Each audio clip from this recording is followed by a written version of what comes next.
تو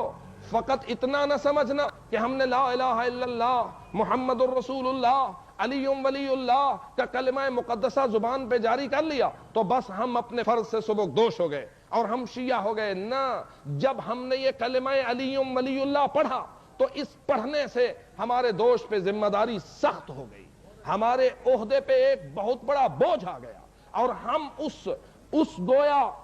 گروہ میں شامل ہو گئے اور ہم اس گروپ کے رکن بن گئے کہ جس نے اپنے دوش پہ لیا ہے دین اسلام کے تحفظ اور اس کی بقا کے فریضے کو. بس اس لیے چاہیے کہ ہم واقعاً اپنے آپ کو شیعہ بنانے کی کوشش کریں اور یاد رکھیں کہ یہ سلسلہ مرکزیت و محوریت کا اور یہ قیادت و رہبریت کا ہمیشہ شیعہ نے حیدر کرار کے لیے ضروری ہے، اس کے بغیر اس کا گزارا نہیں ہے. بس یہی وجہ ہے کہ ایک مرحلے تک ہمیں رہبر معصوم کی قیادت عنایت فرمائی گئی، امام معصوم کی قیادت عنایت فرمائی گئی اور مسلسل ایک معصوم کے بعد دوسرا معصوم، دوسرے معصوم کے بعد تیسرا معصوم اس علی وقت ہونے کے فریضے کو انجام دیتا رہا اور مسلسل ہر دور میں ہونے والے اسلام پر حملوں کا مقابلہ کرتا رہا. اب آپ جانتے ہیں کہ ائمہ خدا، ائمہ اثنا عشر علیہم الصلوۃ والسلام نے کس طرح اس فریضے کو انجام دیا.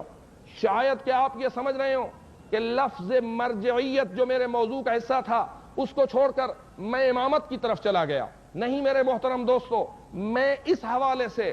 مرجعیت کو اتنا وسیع مانتا ہوں کہ اس حوالے سے میں علی کو بھی مرجع زمان مانتا ہوں. میں ہر معصوم کو اپنے زمانے کا مرجع مانتا ہوں، کیونکہ مرجع وہ ہوتا ہے کہ جس کی طرف امت اور قوم رجوع کرے اور اس سے اپنی مشکلات کا حل طلب کرے اور اس کے بتائے ہوئے نسخوں کے مطابق عمل کرے اور اس عمل کے ذریعے اپنے فریضے سے سبکدوش ہونے میں کامیاب ہو جائے. یہ علیحدہ بات ہے کہ کبھی مرجعیت معصوم ہوتی ہے اور کبھی مرجعیت عادل ہوتی ہے. اس لیے کہ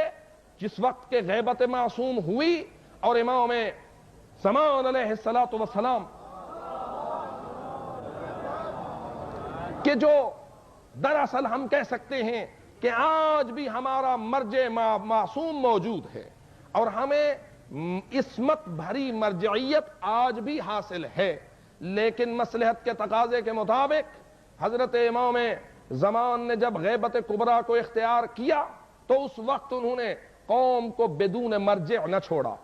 بلکہ عصمت کے ساتھ ساتھ ملتے ہوئے دوسرے درجے والی مرجعیت کی نشاندہی اپنی امت اور قوم کو کر کے گئے اور یہ بتا کے گئے کہ نہ تمہارا فریضہ بدلا ہے اور نہ تم فریضے سے سبکدوش ہو سکو گے جب تک کہ تم اپنے مرجع کے سہارے سے قدم آگے نہ بڑھاؤ گے. بس یہی وجہ ہے کہ ائمہ خدا علیہ الصلوۃ والسلام نے زمانہ غیبت کے لیے ہمیں مرجعیت عادل کا تعارف کروایا، عصمت اور عصمت کے بعد درجہ ہے عدالت کا. آپ اگر غور فرمائیں یہ مسئلہ تقلید اور وہ مرجع اعظم جس کی آپ تقلید کرتے ہیں اس کے تعارف کے لیے ائمہ خدا علیہ الصلوۃ والسلام نے ہمیں کس قسم کا مرجع تسلیم کرنے کی ہدایت فرمائی ہے اور کس کی طرف جھکنا، کس کی تقلید کرنا اور کس سے اپنے فرائض کی سبکدوشی میں رہنمائی حاصل کرنا، کس قسم کے مرجع کا ہمیں تعارف کرایا ہے. اگر آپ ان الفاظ کی طرف توجہ کریں جو ائمہ خدا علیہ الصلوۃ والسلام نے اس سلسلے میں ہمیں فرمائے ہیں تو اس کے بعد آپ سمجھ جائیں گے کہ فقط علم نہیں ہے کہ جو مرجعیت کے لیے کافی ہے، بلکہ علم برتر کے ساتھ ساتھ عدالت کی بھی سخت ضرورت ہے. ہم بہت بڑے اعلم کو فقط اپنا مرجع تسلیم نہیں کر سکتے جب تک کہ وہ عادل وقت بھی کیوں نہ ہو، اور عادل ہونے کے ساتھ ساتھ وہ عارف بالزمان ہو، وقت کی نزاکت کے مطابق اپنی ملت اور اپنی امت کو رہنمائی کر سکتا ہو. یہی وجہ ہے کہ ائمہ خدا علیہ الصلوۃ والسلام نے یہ جملے فرمائے. میں مناسب سمجھتا ہوں کہ ایک حدیث جو مشہور بھی ہے حضرت جناب امام صادق آل محمد علیہ الصلوۃ والسلام کی کتاب